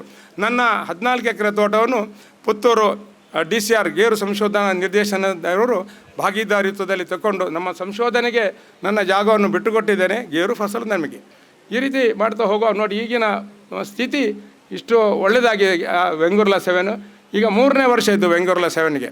ಈ ವರ್ಷ ಖಂಡಿತ ನನಗೆ ಫಸಲು ಸಿಗ್ತದೆ. ಅದರಲ್ಲಿ ಕೂಡ ಆ ವೆಂಗುರ್ಲ 7 ಯಾಕೆ ನೆಟ್ಟಿದ್ದೀನಿ ಅಂತ ಕೇಳ್ಬೋದು. VR-I3 ಒಳ್ಳೆ ಫಸಲು ಕೊಡ್ತದೆ. NRC ಸಿಲೆಕ್ಷನ್ 2, 3 ಅಂತ ಒಂದು ವೆರೈಟಿ ಇತ್ತು ನನ್ನಲ್ಲಿ. NRC ಸೆಲೆಕ್ಷನ್ 2 ಅದು ಹೂ ಬಿಡೋದು. ಇಡೀ ನಮ್ಮ ಕೆಲಸಗಾರರು ಹೇಳ್ತಾರೆ ಈ ಸಲ ಭಾರಿ ಹೂ ಬಿಟ್ಟಿದೆ, ಹೂ ಮಾತ್ರ ಬಿಡೋದು, ಅದರಲ್ಲಿ ಗೇರು ದೊಡ್ಡ ದೊಡ್ಡ ಬೀಜ ಅದು ಇಷ್ಟೇ ಇಳಿಯೋದು. ಅದನ್ನು ತೆಗೆದು ಈಗ ವೆಂಗುರ್ಲಾ 7 ನೆಟ್ಟಿದ್ದೇನೆ. ಅದರಲ್ಲಿ ಫಸಲಿಲ್ಲ ಅಂತೇಳಿ ನಾನು ತೆಗೆದು ಅಡಿಕೆ ಗಿಡ ನೆಡಲಿಲ್ಲ. ನೇರ ಈಗ ವೆಂಗುರ್ಲಾ 7ನಲ್ಲಿ ಖಂಡಿತ ನನಗೆ ಬರುವ ವರ್ಷ ಫಸಲು ಬರ್ಬೋದು. ನೋಡಿ ಉಳ್ಳಾಲ 3, ಈಗ ಉಳ್ಳಾಲ 3 ಸ್ವಲ್ಪ ಹೇಳ್ಬೋದು ನಾನು. ಅಲ್ಟ್ರಾ ಹೈ ಡೆನ್ಸಿಟಿಯ ಜೊತೆಯಲ್ಲಿ ಇದನ್ನು ನಾನು 5 ಮೀಟರ್ಗೆ ನೆಟ್ಟಿದ್ದೇನೆ. 5 ಮೀಟರ್ ಅಂದರೆ 16 ಫೀಟ್ಗೆ 2013ರಲ್ಲಿ ನೆಟ್ಟದ್ದು. ಈಗ 8-9 ವರ್ಷದಲ್ಲಿ ಒಂದು ಗಿಡ ತೆಗೆದಿದ್ದೇನೆ. ತೆಗೆಯುವಾಗ ಎಷ್ಟಾಯ್ತು ಅಲ್ಲಿ, ಎಷ್ಟು ಮೀಟರ್? 5 ಮೀಟರ್ ಹೋಗಿ ಈಗ 10 ಮೀಟರ್ ಆಯಿತು. 10 ಮೀಟರ್ ಅಂದರೆ 36 ಫೀಟ್ ಅಗಲಕ್ಕೆ ದೂರ ಅದು ಗಿಡ ಉಂಟು. ಇನ್ನು 5-6 ವರ್ಷ ಕಳೆದು ಇನ್ನೊಂದು ತೆಗಿತೇನೆ ನಾನು. 185 ಗಿಡ ಒಂದು ಎಕರೆಗೆ, ಅದು 5 ಮೀಟರ್ ನೆಟ್ಟರೆ ಒಂದು 185 ತೆಗೆಯುವಾಗ ಉಳಿಯೋದು ಸರಿ ಅರ್ಧ, ಒಂದು 75-80 ಗಿಡ. ಪುನಃ ಒಂದು 10 ವರ್ಷದಲ್ಲಿ ಪುನಃ ಗಿಡ ಒಂದು ತೆಗೆಯುವಾಗ 1 ಎಕರೆಯಲ್ಲಿ ಕೇವಲ 40 ಗಿಡ ಉಳಿತದೆ. ಅದನ್ನು ನಾನು 25 ವರ್ಷದ ತನಕ ನನಗೆ ಫಸಲನ್ನು ಪಡಿಬೋದು. ಈಗ ಗಿಡ ತೆಗಿತಾ ಹೋಗುವಾಗ ಕೆಲವರು ಹೇಳೋದು ಫಸಲು ಕಡಿಮೆ ಆಗೋದಿಲ್ವಾ? ಈಗ ಒಂದು ಗಿಡ ತೆಗೆಯುವಾಗ ಮತ್ತೊಂದು ಗಿಡದಲ್ಲಿ ಡಬಲ್ ಫಸಲು ಬರ್ತದೆ. ಈ ಥರ ನಾವು ವೈಜ್ಞಾನಿಕವಾಗಿ ಅದನ್ನು ಯೋಚನೆ ಮಾಡಿ ಗೇರು ಕೃಷಿ ಮಾಡಿದರೆ ಖಂಡಿತ ಲಾಭದಾಯಕವಾದಂಥ ಗೇರುವನ್ನು ನಾವು ಪಡಿಬೋದು. ಇದು ಈಗಿನ ಸ್ಟೇಟಸ್ ನೋಡಿ. ಈಗ ಈ ಥರ ಇದು ನಿನ್ನೆ ತೆಗೆದ ಫೋಟೋ. ಈ ಥರ ಎಲ್ಲಿಯಾದರೂ ನಿಮಗೆ ಗೇರು ಫಸಲನ್ನು ನೋಡಲಿಕ್ಕೆ ಸಾಧ್ಯ ಇದ್ದರೆ ನೀವು ಅಲ್ಲಿ ನೋಡಿಕೊಂಡು ನನ್ನಲ್ಲಿಗೆ ಬನ್ನಿ, ಇಲ್ಲದೆ ನಮ್ಮಲ್ಲಿಗೆ ಬನ್ನಿ. ಇನ್ನು ಬೇಕಾದ 8 ದಿವಸ ಕಳೆದು ಬನ್ನಿ ಅಥವಾ ಒಂದು 15 ದಿವಸ ಕಳೆದು ಬನ್ನಿ. ನಮ್ಮ ತೋಟ ನೋಡಲಿಕ್ಕೆ ನಿಮಗೆ ಇದು ಹಣ್ಣು ಕೊಡ್ಬೋದು, ನೋಡಿ ಕ್ಯಾಶ್ ಆ್ಯಪಲ್ ಕೊಡ್ಬೋದು. ಗೇರು ಬೀಜ ಮಾತ್ರ ನಮಗೆ ಕೊಡಬೇಕು. ಯಾರಾದರೂ ಬೇಕಿದ್ದರೆ ನಮ್ಮ ತೋಟಕ್ಕೆ ಬಂದು ನೋಡಿ. ಇದು ನಿನ್ನೆ ತೆಗೆದ ಫೋಟೋ. ನಾನು ನಿನ್ನೆ ಹೇಗೆ ಕಾಣ್ತಾ ನಿಮಗೆ ಗೇರು ಬೀಜ ಕಾಣ್ತದಾ? ಇದನ್ನು ವೈಜ್ಞಾನಿಕವಾಗಿ ಸರಿಯಾಗಿ ಮಾಡಿದರೆ ಖಂಡಿತ ನಮಗೆ, ನಾನು ಒಂದು ಪುಸ್ತಕ ಬರೆದಿದ್ದೇನೆ. ಯಾರಾದರೂ ಆಸಕ್ತರಿದ್ದರೆ ನಾನು ಇಲ್ಲಿ ಕೂತ್ಕೊಂಡು ಇರ್ತೇನೆ ಒಂದು 5 ನಿಮಿಷ. ಗೇರು ಕೃಷಿಯನ್ನು ಖಂಡಿತವಾಗಿ ಮಾಡುವವರಿದ್ದರೆ ಇದು ಗೇರು ಎತ್ತರಕ್ಕೆ ಏರು ಅಂತ ಹೇಳೋದು ಬರೆದ ಪುಸ್ತಕ. ಇದು ತುಂಬ ಪಾಪ್ಯುಲರ್. ಇದನ್ನು ಗೇರನ್ನು ನಮ್ಮನ್ನು ಗೇರು ಎತ್ತರಕ್ಕೆ ಏರಿಸ್ತದೆ, ಮತ್ತು ಗೇರನ್ನು ನಾವು ಎತ್ತರಕ್ಕೆ ಏರಿಸಬೇಕು. ಯಾವ ಥರ ಏರಿಸುವುದು ಅದನ್ನು ವೈಜ್ಞಾನಿಕವಾಗಿ ಗೇರು ಕೃಷಿ ಮಾಡಿದರೆ ನಮಗೆ ಆ ಥರ ಮಾಡ್ಬೋದು. ಇದು ನೋಡಿ ನಮಗೆ ತುಂಬ ಅವಾರ್ಡ್ಗಳೆಲ್ಲ ಸಿಕ್ಕಿದೆ. ಅದು ಸಿಕ್ಕಲಿ, ಅದು ನಾವು ಮಾಡಿದ ಪರಿಶ್ರಮಕ್ಕೆ ಅವಾರ್ಡ್ಗಳು ಸಿಗೋದು. ಚೀನಾದ ಪದಕ ಸಿಕ್ಕಿದೆ. ಅದನ್ನೆಲ್ಲ ಇಟ್ಟುಕೊಂಡು ನಾವು ನೋಡೋದು ಯಾಕೆ? ನೋಡಿದರೆ ನಮಗೆ ಪುನಃ ಹೆಚ್ಚು ಕೆಲಸ ಮಾಡಲಿಕ್ಕೆ ಆಸಕ್ತಿ ಬರ್ತದೆ. ತುಂಬ ರೈತರು ಬರ್ತಾರೆ, ನಮ್ಮಲ್ಲಿಗೆ ಬರ್ತಾರೆ, ನೋಡ್ತಾರೆ, ಹೋಗ್ತಾರೆ. ಈಗ ಸುಳ್ಯದ ಬಗ್ಗೆ ಒಂದು ಮಾತು ಇವರು ಹೇಳಿದರು. ಈಗ ಕೃಷಿ ಸಖಿಯವರು ನೋಡಿ, ಕೃಷಿ ಸಖಿಯವರು ಸುಳ್ಯದ ಬಗ್ಗೆ ಒಂದು ಮಾತು ಹೇಳಿದರು. ಧರ್ಮಸ್ಥಳ ಗ್ರಾಮಾಭಿವೃದ್ಧಿ ಯೋಜನೆಯಿಂದ ತುಂಬ ಗೇರು ಗಿಡಗಳನ್ನು ಸುಳ್ಯದಲ್ಲಿ ಕೊಟ್ಟಿದ್ದಾರೆ. 50 ಗಿಡ, 100 ಗಿಡ, ಒಂದು ಕಡಿಮೆ ಅಷ್ಟು ಕೊಟ್ಟಿದ್ದಾರೆ. 50 ಗಿಡ ಆದರೂ ಸಾಕು, ಒಂದು ಅರ್ಧ ಎಕರೆ ಇರುವವನಿಗೆ ನೆಡ್ಬೋದು. ನಾನೇ ಹೋಗಿ ಸುಳ್ಯದಲ್ಲಿ, ಇಡೀ ಸುಳ್ಯ ತಾಲೂಕಿನಲ್ಲಿ ಅಲ್ಲಲ್ಲಿ ಗ್ರಾಮಗಳಲ್ಲಿ ಈ ಮಾಹಿತಿಯನ್ನು ಕೊಟ್ಟಿದ್ದೇವೆ. ಆ ಮಾಹಿತಿಯನ್ನು ಸರಿಯಾಗಿ ಮಾಡಿದವರು ಯಾರಿದ್ದಾರೆ, ಈಗ ಅದರ ಬಗ್ಗೆ ಗಿಡ ಕೊಟ್ಟವರು ಚಿಂತಿಸುವುದಿಲ್ಲ, ಮತ್ತು ನನಗೆ ಅಗತ್ಯ ಇಲ್ಲ. ಅವರು ಮಾಡಿದ ಕರ್ಮವನ್ನು ಅವರು ಅನುಭವಿಸ್ತಾರೆ. ಕರ್ಮ ಅಂದರೆ ಡ್ಯೂಟಿ, ನೀವು ಕರ್ಮ ಅಂದರೆ ಬೇರೆ ತಿಳ್ಕೊಳ್ಬೇಕು. ಕರ್ಮ ನಮ್ಮ ಕೆಲಸವನ್ನು ನಾವು ಸರಿಯಾಗಿ ಮಾಡಿದರೆ ನಮಗೆ ಅದರಿಗೆ ಫಸಲನ್ನು ಪಡಿಬೋದು. ನೋಡಿ, ಸ್ವಲ್ಪ ಅದು ಧರ್ಮಸ್ಥಳದ ಗೇರು ಗಿಡಗಳು ಏನಾಗಿದೆ ಅಂತೇಳಿ ನಿಮ್ಮ ಸಂಪಾಜೆ ಕಡೆಯವರು ಸ್ವಲ್ಪ ನೋಡಿ. ಈಗಿನ ಸ್ಥಿತಿ ಈ ಥರ ಉಂಟು ಗೇರು ಗಿಡ. ಇದನ್ನು ಒಳ್ಳೆ ಫಸಲನ್ನು ನನಗೆ ಪಡಿಬೋದು. ಯಾರಾದರೂ ಬರುವುದಿದ್ದರೆ ಬರ್ಬೋದು. ಸಿರಿ ಕಡಮಜಲು ಕೃಷಿ ಕ್ಷೇತ್ರ ಅಂತೇಳಿ ನೀವು ಲೊಕೇಶನ್ ಹಾಕಿದರೆ ಸೀದಾ ನಮ್ಮಲ್ಲಿಗೆ ಬರ್ಬೋದು. ಸಿರಿ ಕಡಮಜಲು ಕೃಷಿ ಕ್ಷೇತ್ರ, ಕಡಮಜಲು ಅಂತೇಳಿ ಹೆಸರಿತ್ತು. ನಾನು ಅದನ್ನು ಕಡಮಜಲು ಎಸ್ಟೇಟ್ ಅಂತ ಬರೀಬೋದಿತ್ತು, ಅದು ಬರೀಲಿಲ್ಲ, ದೊಡ್ಡ ಜನ ಆಗಲಿಕ್ಕೆ ಹೋಗಲಿಲ್ಲ. ಕಡಮಜಲು ಕೃಷಿ ಕ್ಷೇತ್ರ ಅಂತ ಬರೆದೆ. ನಮ್ಮಲ್ಲಿ ಕೃಷಿಯು ಚೆನ್ನಾಗಿ ನಡೀತದೆ, ಧರ್ಮವೂ ನಡೀತದೆ. ಒಂದು ಕೃಷಿ ಕ್ಷೇತ್ರ ಅಂತ ಹೆಸರಿಟ್ಟದ್ದು ಯಾಕೆ ನನ್ನ ಹೆಂಡತಿಯಲ್ಲಿ ಹೇಳೋದು, ಭತ್ತನಾಗಲಿ ಬಾಜಿಯಲ್ಲಿ ಒಣಸು, ಚಹಾ, ಕಾಫಿ, ಊಟ ಉಚಿತ, ವಸತಿ ಎಲ್ಲ ಕೊಡ್ತೇವೆ ನಾವು, ಅದು ಮಾಡಬೇಕು ನಾವು.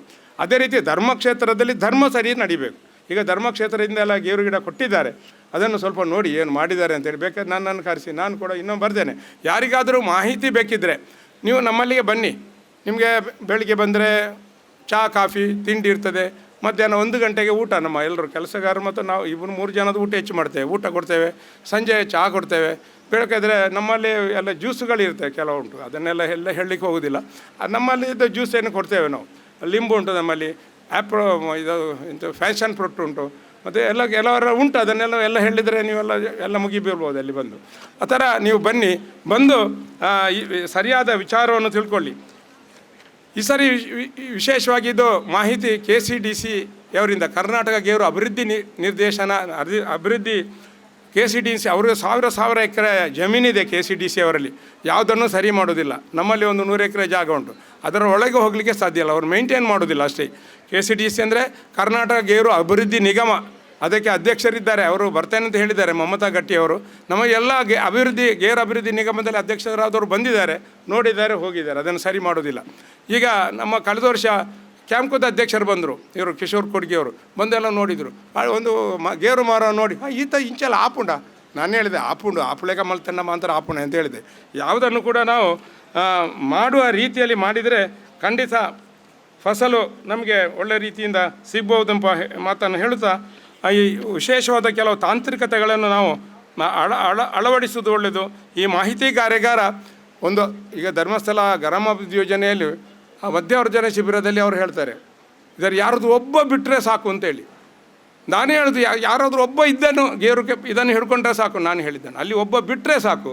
ಇಲ್ಲಿ ನಾನು ಹೇಳಿದ್ದಾನೆ, ಯಾರಾದರೂ ಒಬ್ಬ ಆದರ್ಶ ಕೃಷಿಕ ಮಾಡಿದರೆ ನಾನು ಇಷ್ಟು ಮಾತಾಡಿದ್ದಕ್ಕೆ, ನಾನು ಮತ್ತು ಭಾಗ್ಯವರು ಮಾತಾಡಿದ್ದಕ್ಕೆ ಸಾರ್ಥಕ ಅಂತ ಹೇಳುತ್ತಾ, ಇದಕ್ಕೆ ಮಣ್ಣು ಪರೀಕ್ಷೆ ಮಾಡಿಸಬೇಕು. ಈಗ ನಿನ್ನೆ ಗೇರು ಸಂಶೋಧನಾ ನಿರ್ದೇಶನಾಲಯದಿಂದ ಡಾಕ್ಟರ್ ವೆಂಕಟೇಶ್ವರು ಬಂದಿದ್ದಾರೆ. ಮಣ್ಣು ಪರೀಕ್ಷೆ ಪ್ರತಿ ವರ್ಷ 2 ವರ್ಷಕ್ಕೆ ಮಣ್ಣು ಪರೀಕ್ಷೆ ಮಾಡಿಸಿ ಅವರು ಕೊಟ್ಟಂಥ ಮಾಹಿತಿ ಪ್ರಕಾರ ನಾವು ಅದಕ್ಕೆ ಗೊಬ್ಬರ ಕೊಡಬೇಕು. ನಿನ್ನೆ ಬಂದು ಮಣ್ಣು ತಗೊಂಡು ಹೋಗಿದ್ದಾರೆ. ಆ ಥರ ನೀವು ಕೂಡ ಹೋಗ್ಬೋದು. DCRನಲ್ಲಿ ಮಣ್ಣು ಪರೀಕ್ಷಾ ಕೇಂದ್ರ ಇದೆ, ಅವರನ್ನೇ ಹೇಳಿ ಒಮ್ಮೆ ಬನ್ನಿ ನಮ್ಮಲ್ಲಿಗೆ, ಮಣ್ಣು ಯಾವ ಥರ ಮಣ್ಣು ತೆಗೆಯುವುದು ಅಂತ ಹೇಳಿ ನಮ್ಗೆ ಗೊತ್ತಿಲ್ಲ, ಅವರು ಕಲಿಸಿಕೊಡ್ತಾರೆ. ಈ ರೀತಿ ನಾವು ರೈತರು ವಿಶೇಷವಾದಂಥ ವಿಚಾರವನ್ನು ತಿಳ್ಕೊಳ್ಬೇಕು. ನಾನು ಈಗ 13 ವರ್ಷ ಈಗ ನನಗೆ ಗೇರು ಬೆಳೆಯಲ್ಲೇ ಆಯಿತು. ನಾನು ಈಗ ಕೂಡ 1ನೇ ಕ್ಲಾಸು, ಇನ್ನೂ ಕೂಡ ವಿಷಯವನ್ನು ತಿಳ್ಕೊಂಡು ಕೃಷಿ ಮಾಡಬೇಕೆಂಬ ಮನೋಭಾವನೆ ನನ್ನಲ್ಲಿದೆ.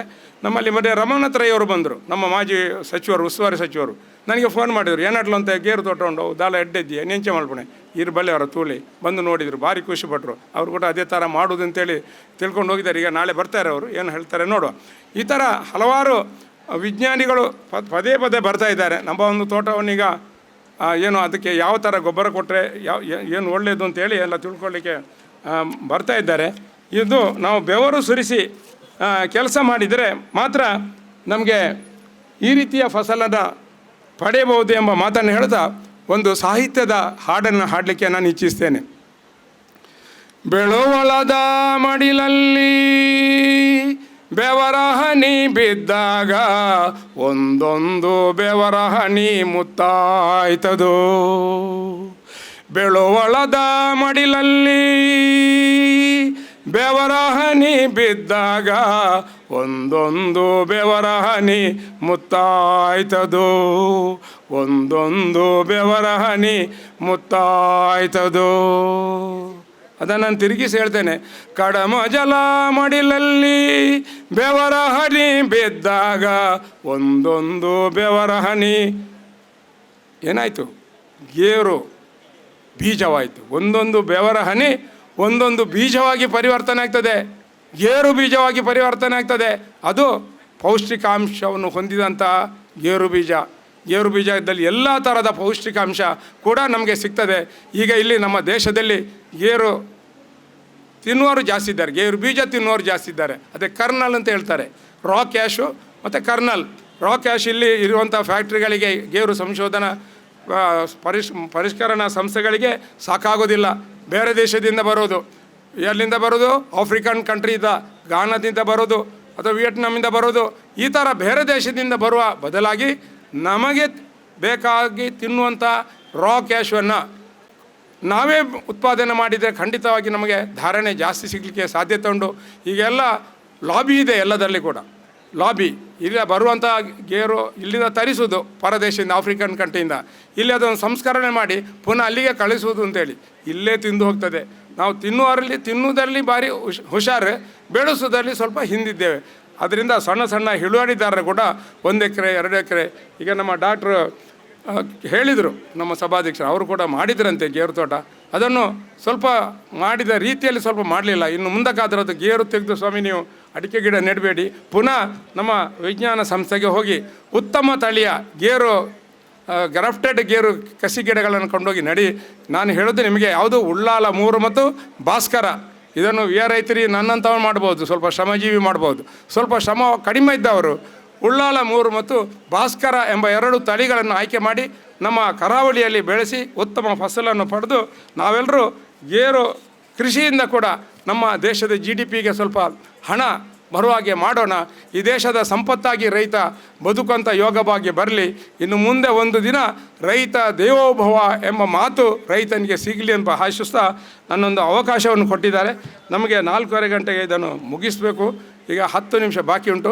ಇನ್ನು ಧನ್ಯವಾದ ಮತ್ತು ಏನಾದರೂ ಕೊಡುವಂಥದ್ದು ಕೊಟ್ಟು ನಮ್ಮನ್ನು ಕಳಿಸಿ ಅಂತ ಹೇಳಿದ ಅವಕಾಶಕ್ಕೆ ವಂದಿಸ್ತಾ ಇದ್ದೇನೆ. ವಿಶೇಷ ಇನ್ನೊಮ್ಮೆ ಈ ಕೃಷಿಕ ಸಮಾಜ, ನಮ್ಮ ದಕ್ಷಿಣ ಕನ್ನಡ ಜಿಲ್ಲೆಯ ಕೃಷಿಕ ಸಮಾಜದ ಅಧ್ಯಕ್ಷರು, ಅದರ ಎಲ್ಲ ಸಂಘಟಕರು ಈ ಒಂದು ಕಾರ್ಯಕ್ರಮವನ್ನು ನಮ್ಮ ಕರ್ನಾಟಕ ರಾಜ್ಯದ ಪ್ರತಿನಿಧಿಗಳಾದ ಇವರೆಲ್ಲ ಇಲ್ಲಿಗೆ ಪುತ್ತೂರಿನ ಅಂತಹ ಒಂದು ಇಲ್ಲಿ ಗೇರು ಸಂಶೋಧನಾ ನಿರ್ದೇಶನ ಇರುವಲ್ಲಿಯೇ ತಂದು ಈ ಕೃಷಿ ಮೇಳವನ್ನು ಮಾಡಿದ್ದಕ್ಕೆ ನಮ್ಮ ಅದರ ಅಧ್ಯಕ್ಷರು ವಿಜಯಕುಮಾರಯ್ಯವರು ನಮ್ಮ ಹತ್ತಿರದ ಸಂಬಂಧಿ, ಅವರಿಗೆ ಮತ್ತು ಅವರೆಲ್ಲ ತಂಡಕ್ಕೆ ಅವರಿಗೆ ನಾನು ನೋಡ್ತಾ ಇದ್ದೇನೆ ಮೊನ್ನೆಯಿಂದ ಅವರ ಆ್ಯಟಿಟ್ಯೂಡ್ಗಳನ್ನೆಲ್ಲ ನೋಡ್ತಾ ಇದ್ದೇನೆ. ಏನು ಕೆಲಸ ಮಾಡಿ ಇದು ತುಂಬ ಶ್ರಮ ಉಂಟು. ಇದಕ್ಕೆ ಮನೆಯಲ್ಲಿ ಕೂತ್ಕೊಂಡು ನಮಗೆ ಹೇಳ್ಬೋದು ಭಾರಿ ಪೊರ್ಲಾಣ್ ಅಂತೇಳಿ, ಅಷ್ಟು ಪೊರ್ಲು ಆಗಬೇಕಿದ್ರೆ ಅದಕ್ಕೆ ದೊಡ್ಡ ಶ್ರಮವನ್ನು ವಹಿಸಿದ್ದಾರೆ. ಇನ್ನು ಮುಂದಕ್ಕೆ ಹೆಚ್ಚು ಹೆಚ್ಚು ಕಾರ್ಯಕ್ರಮ ಅವರು ಯುವಕರಾಗಿದ್ದಾರೆ ವಿಜಯಕುಮಾರಯ್ಯವರು. ಇನ್ನು ಹೆಚ್ಚು ಹೆಚ್ಚು ಕೃಷಿಕರಿಗೆ ಬೇಕಾಗುವಂಥ ಯೋಗ ಭಾಗ್ಯ ಅವರಿಗೆ ಬರಲಿ ಅಂತ ಆಶಿಸ್ತಾ ಅವಕಾಶಕ್ಕಾಗಿ ವಂದಿಸ್ತಾ ಇದ್ದೇನೆ. ರೈತ ದೇವೋಭವ, ಅನ್ನದಾತ ಸುಖೀಭವ. ಇವತ್ತಿನ ಗೋಷ್ಠಿಯ ಸಭಾಧ್ಯಕ್ಷತೆ ವಹಿಸಿರುವಂತಹ ನಮ್ಮ ಕೃಷಿಕ ಸಮಾಜದ ಮಾಜಿ ಅಧ್ಯಕ್ಷರು, ಅದೇ ರೀತಿ ಕಡಬ ಭಾಗದ ವೈದ್ಯರಾಗಿರುವಂಥ ನಮ್ಮೆಲ್ಲರ ಆದರಣೀಯರಾಗಿರುವಂತಹ ಡಾಕ್ಟರ್ ಸುರೇಶ್ ಕೂಡೂರವರು ತಮ್ಮ ಅಧ್ಯಕ್ಷತೆಯಲ್ಲಿ ಮಾತಾಡಬೇಕಂತೇಳಿ ವಿನಂತಿಯನ್ನು ಮಾಡ್ತಾ ಇದ್ದೇನೆ. ನಮಸ್ಕಾರ. ಈ ಅಯಾಚಿತವಾಗಿ ಅಥವಾ ಒಂದು ಅನಿರೀಕ್ಷಿತವಾಗಿ ಬಂದಂಥ ಈ ಒಂದು ಹುದ್ದೆ, ನಾನು ಒಬ್ಬ ಕೃಷಿಕ ಸಮಾಜದ ಕಾರ್ಯಕರ್ತನಾಗಿ ಇಲ್ಲಿ ಭಾಗವಹಿಸಿದ್ದೆ ಹೊರತು, ಆದರೆ ಅನಿರೀಕ್ಷಿತವಾಗಿ ಕಡಮಜಲ್ನ ಕೃಷಿ ಋಷಿಗಳೊಟ್ಟಿಗೆ ಹಾಗೆ ಭಾಗ್ಯರಂಥ ಒಬ್ಬ ವಿಜ್ಞಾನಿಗಳೊಟ್ಟಿಗೆ ಇರುವ ಹಾಗೆ ಆದದ್ದು ನಮ್ಮ ಭಾಗ್ಯ ಅಂತ ಅಂದ್ಕೊಳ್ತೇನೆ. ಹಾಗೆ ತುಂಬ ಒಳ್ಳೆ ರೀತಿಯಾದಂಥ ಸಂವಾದಗಳು ನಡೆದಿದೆ.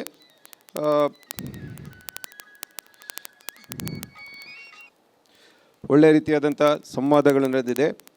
1985ರಷ್ಟು ಹಿಂದೆಯೇ ಶಾಂತಿಗೋಡು ಗೇರು ಸಂಶೋಧನಾ ಕೇಂದ್ರದಿಂದ ಒಂದಿಷ್ಟು V2 ಈ ಸೆಲೆಕ್ಷನ್ ವೆರೈಟಿಗಳನ್ನು ಒಂದು 3 ಎಕರೆ ಜಾಗದಲ್ಲಿ ನೆಟ್ಟು ಬೆಳೆಸಿ ಅದರ ಬಗ್ಗೆ ಒಂದು ವೈಜ್ಞಾನಿಕ ರೀತಿಯಲ್ಲಿ ಅದನ್ನು ನಡೆಸಿಕೊಂಡು ಬಂದಂಥ ಒಂದು ಸಣ್ಣ ಅನುಭವ. ಆನಂತರ ಕನ್ಯಾನದ ಭಾಗದಲ್ಲಿ ಒಂದು 18-20 ಎಕರೆಯಷ್ಟು ಜಾಗದಲ್ಲಿ ಸೋಂಪಾಡಿ ಹರಿಶ್ಚಂದ್ರ ಶೆಟ್ಟರ ಕೈಯಿಂದ ಗ್ರಾಫ್ಟಿಂಗ್ ಮಾಡಿಸಿ ಅಲ್ಲಿ ಒಂದು 2,500-3 ಸಾವಿರ ಗಿಡಗಳನ್ನು ನೆಟ್ಟು ಅದನ್ನು ಅತ್ಯಂತ ವೈಜ್ಞಾನಿಕವಾಗಿ ಅದಕ್ಕೆ ಟ್ಯಾರಿಸಿಂಗ್ ಎಲ್ಲ ಕೊಟ್ಟಂಥ ಅನುಭವ. NRCCಯಲ್ಲಿ ಡಾಕ್ಟರ್ ಶ್ರೀನಾಥ್ ದೀಕ್ಷಿತ್ ಮತ್ತು ರವಿಪ್ರಸಾದ್ ಅವರ ಒಂದು ನಿರ್ದೇಶನದ ಹಾಗೆ ಮಾಡಿಕೊಂಡು ಬಂದಂಥದ್ದು ಅನೇಕ ಅನುಭವಗಳು ಮತ್ತು ಕಹಿ ಅನುಭವಗಳ ಹಿನ್ನೆಲೆಯಲ್ಲಿ ಒಂದಿಷ್ಟು ನಾನು ಗೇರು ಕೃಷಿಯ ಬಗ್ಗೆ ಹೆಚ್ಚೇನು ಹೇಳಲಿಕ್ಕೆ ಇಷ್ಟಪಡೋದಿಲ್ಲ. ಆದರೆ ಆ ಹಿನ್ನೆಲೆಯಲ್ಲಿ ನಾನು ಆಗ ಕೇಳಿದ್ದಾಗಿತ್ತು, ಸಾವಯವದಲ್ಲಿ ಏನಾದರೂ ಅದಕ್ಕೆ ಹೊಸತಾಗಿ ಏನಾದರೂ ಕೆಲಸ ನಡೆದಿದೆಯಾ ಅಂಥೇಳಿ. ಈ ಟೀ ಮಾಸ್ಕಿಟೋ ಅಂತ ಹೇಳುವಂಥದ್ದು ಒಂದು ರಕ್ಕಸ. ಇದು ಅನೇಕ ಹಿಂದೆ ಎಲ್ಲ ನಡೆದಂಥ ಅನೇಕ ವಿಚಾರ ಸಂಕಿರಣಗಳಲ್ಲಿ ನಾನು ಮಾತಾಡಿದಂಥಲ್ಲಿ ನಾನು ಒಬ್ಬ ಕೊಕ್ಕೋ ಕೃಷಿಕನೂ ಹೌದು. ಆ ಟೀ ಮಾಸ್ಕಿಟೋದಂಥ ಒಂದು ರಕ್ಕಸನನ್ನು ಕಂಟ್ರೋಲ್ ಮಾಡುವಂಥದ್ದು ಬಹಳ ಕಷ್ಟದಾಯಕವಾದಂಥದ್ದು. ಅಲ್ಲಿ ಒಂದು ಕಡೆ ನಾನಂತೂ ಹೇಳಿದ್ದೆ, ಟೀ ಮಾಸ್ಕಿಟೋಗೆ ನೈಸರ್ಗಿಕವಾಗಿ ಸಾವಯವ ರೀತಿಯಲ್ಲಿ ಯಾರಾದರೂ ಒಂದು ಒಳ್ಳೆಯದಾದಂಥ ಅದನ್ನು ನಿರ್ವಹಣೆ ಮಾಡುವಂಥದ್ದು ನನಗೆ ಹೇಳಿಕೊಟ್ರೆ ನಾನು ಅವರಿಗೆ 1 ಲಕ್ಷ ಕೊಡ್ತೇನೆ ಅಂತ ಘೋಷಣೆ ಮಾಡಿದ್ದೆ. ಆಗ ಬೇರೆ ಬೇರೆ ಕೃಷಿಕ ಸಂಘಟನೆಗಳಲ್ಲೆಲ್ಲ ನಾನು ಕೆಲಸ ಮಾಡ್ತಾ ಇದ್ದದ್ದು, ರಾಜ್ಯ ಮಟ್ಟದ ಒಬ್ಬ ಕಾರ್ಯಕರ್ತನಾಗಿ ಕೆಲಸ ಮಾಡಿದಂಥ ಅಂಥ ಸಂದರ್ಭಗಳೆಲ್ಲ. ಅಂದರೆ ಟೀ ಮಾಸ್ಕಿಟೋ ಅಂತ ಹೇಳುವಂಥದ್ದು ಬಹಳ ತೊಂದರೆ ಕೊಡ್ತಾ ಇದೆ ನಮ್ಮ ಭಾಗದಲ್ಲಿ. ಅದು ಗೇರು ಕೃಷಿಗೆ ಮತ್ತು ಕೋಕೋ ಕೃಷಿಗೆ ತುಂಬ ಕಷ್ಟದಾಯಕವಾದಂಥದ್ದು. ಅದು ಕೆಮಿಕಲ್ ರೀತಿಯಲ್ಲೇ ಮಾಡಬೇಕಾಗ್ತದೆ. ಅದು 3 ಸಲ ಸ್ಪ್ರೇ ಮಾಡಲಿಕ್ಕೆ ಹೇಳ್ತಾರೆ. ಒಂದು ಸಲ ಒಂದು, ಮತ್ತೊಂದು ಸಲ ಮತ್ತೊಂದು, ಮತ್ತು ಕರಾಟೆ ಮಾನೋಕ್ರೋಟೋಫಾಸ್ ಇರಲಿ ಅಥವಾ ಇನ್ನೊಂದು ಈ ಥರ 3 ಸಲ ಹೊಡೆದ್ರೆ ಒಳ್ಳೆಯದು ಅಂತ ಹೇಳುವಂಥದ್ದಿದೆ. ನಾವು ನೋಡಿಕೊಂಡು ಟೀ ಮಾಸ್ಕಿಟೋವನ್ನು ಮಾಡುವಾಗ ಎಲ್ಲಿ ಕಾಣ್ತದೆ ಕಂಡ ಕೂಡಲೇ ಅಲ್ಲಿ ನಾವು ಒಂದು ಸ್ಪ್ರೇ ಕೊಟ್ಟು ಅದನ್ನು ನಿಯಂತ್ರಣ ಮಾಡೋದು ಹೆಚ್ಚು ಸೂಕ್ತ ಅಂತ ಅನಿಸ್ತದೆ. ಯಾಕಂದರೆ ಟೀ ಮಾಸ್ಕಿಟೋ ಕಂಡ ಕೂಡಲೇ ಅದು ಕೂಡಲೇ ಹಾರುವುದಿಲ್ಲ. ಅಲ್ಲಿ ಅದು ಸಣ್ಣ ಹುಳ ಆಗಿ ನಂತರ ಹಾರುವಂಥ ಶಕ್ತಿ ಪಡ್ಕೊಳ್ಳೋ ಹೊತ್ತಿಗೆ ಮಾತ್ರ ಅದು ಹೊರಗಡೆ ಹೋಗ್ತದೆ. ಆದ ಕಾರಣ ಟೀ ಮಾಸ್ಕಿಟೋವನ್ನು ಎಲ್ಲಿ ಕಾಣ್ತದೆ ಯಾವುದೋ ಒಂದು ಗಿಡದಲ್ಲಿ ಆಗಲೇ ಅದನ್ನು ನಿಯಂತ್ರಣ ಮಾಡಿದರೆ ಸುಲಭವಾಗಿ ಮಾಡಲಿಕ್ಕಾಗ್ತದೆ. ಅದೇ ರೀತಿ ಇನ್ನೊಂದು ಕಾಂಡ ಕೊರೆಕದ ಅತ್ಯಂತ ಅದರಿಂದ ಸಂತ್ರಸ್ತ ನಾನು ಅಂತ ನಾನು ಹೇಳ್ಕೊಳ್ತೇನೆ. ಆಗಲೇ ಸರ್ ಹತ್ರ ಹೇಳ್ತಾ ಇದ್ದೆ ನಾನು. ಅಂದರೆ ಪ್ರತಿ ಸಲ ಹೋಗೋದು, ಅದರ ಕೆತ್ತೆಯನ್ನು ಕೆತ್ತುವುದು, ಬೇರನ್ನು ಆಳಕ್ಕೆ ತೆಗೆಯುವುದು, ಅದಕ್ಕೆ ಪೇಂಟ್ ಮಾಡೋದು, ಈ ಎಲ್ಲ ಸಮಸ್ಯೆಗಳನ್ನು ಕಂಡು ಅದರ ಕಷ್ಟಗಳು ನನಗೆ ಒಂದು ಸ್ವಲ್ಪ ಮಟ್ಟಿಗೆ ಅರಿವಿದೆ. ಹಾಗಾಗಿ ಗೇರು ಕೃಷಿ ಕೂಡ ಆದರೆ ಉಳಿದ ಕೃಷಿಗಳಿಗಿಂತ ಇದು ತುಂಬ ಸುಲಭ ಅಂತ ಅನ್ನಿಸ್ತದೆ. ನಮ್ಮ ಊರಿನಲ್ಲಿ ಹೇಳಿದರು GDPಗೆ ಅದು ತುಂಬ ಲಾಭ ಆಗ್ಬೋದು ಅಂತ. ನೀರಿನ ಅಂಶ ಬೇಕಾಗುವುದಿಲ್ಲ. ಇದೆಲ್ಲ ನೋಡಿಕೊಂಡು ಗೇರು ಕೃಷಿ ಕೂಡ ನಮ್ಮ ಒಂದು ಪರ್ಯಾಯ ಬೆಳೆಯಲ್ಲಿ ಒಂದು ಒಳ್ಳೆಯದಾದಂಥ ಬೆಳೆ. ಅದರ ಒಂದು ಲಾಭವನ್ನು ನಾವೆಲ್ಲ ಕೃಷಿಕರು ಪಡ್ಕೊಳ್ಳುವ. ನಮ್ಮ ಊರಿನಲ್ಲೇ ಇಂಥ ಒಬ್ಬ ಗೇರು ಕೃಷಿಯ ಮೇರು ಸಾಧಕ ಒಬ್ಬರಿದ್ದಾರೆ. ನಮ್ಮ ಊರಿನಲ್ಲಿ ಅತ್ಯಂತ ಒಳ್ಳೆಯದಾದಂಥ ಒಂದು ಸಂಶೋಧನಾ ಕೇಂದ್ರ ಇದೆ. ಈ ಎರಡರ ಸಹಾಯವನ್ನು ನಾವು ತೆಕ್ಕೊಂಡು ಹಾಗೆ ನಮ್ಮ ಊರಿನಲ್ಲಿ ಗೇರು ಕೃಷಿಕರ ಸಂಖ್ಯೆ ಹೆಚ್ಚಾಗಲಿ, ಗೇರಿನ ಬೆಳೆ ಹೆಚ್ಚಾಗಲಿ ಅಂತ ಈ ಸಂದರ್ಭದಲ್ಲಿ ಹೇಳ್ತಾ ಈ ವಿಚಾರ ಸಂಕಿರಣದ ಕೊನೆ ಹಂತದಲ್ಲಿ ನಾವಿದ್ದೇವೆ. ಅವಕಾಶ ಕೊಟ್ಟದ್ದಕ್ಕಾಗಿ ಎಲ್ಲರಿಗೂ ಅಭಿನಂದನೆಗಳು. ನಮಸ್ಕಾರ. ಸುದ್ದಿ ಚಾನಲ್, ಕ್ಷಣ ಕ್ಷಣದ ಸುದ್ದಿಗಾಗಿ. ಅತ್ತೆ, ಇದು ನನ್ನ ಬರ್ಡೇ ಗಿಫ್ಟ್. ಇದೆಲ್ಲ ಜೀವನದಲ್ಲಿ ನನಗೋಸ್ಕರ ತಗೊಂಡ್ಬಂದಿದ್ದಾರೆ. ನಿನ್ ಮೇಲೆ ತುಂಬಾ ಚೆನ್ನಾಗಿ ಕಾಣುತ್ತೆ. ಇದು ತುಂಬಾ ಚೆನ್ನಾಗಿದೆ ಅಲ್ವಾ? ತುಂಬಾ ಚೆನ್ನಾಗಿದೆ.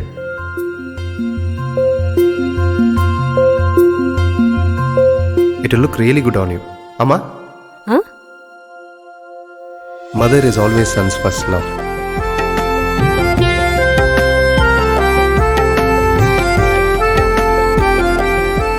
ಪ್ರತಿ ಪೀಳಿಗೆಯ ಪ್ರೀತಿಯ ಮಳಿಗೆ GL ಆಚಾರ್ಯ ಜುವೆಲ್ಲರ್ಸ್.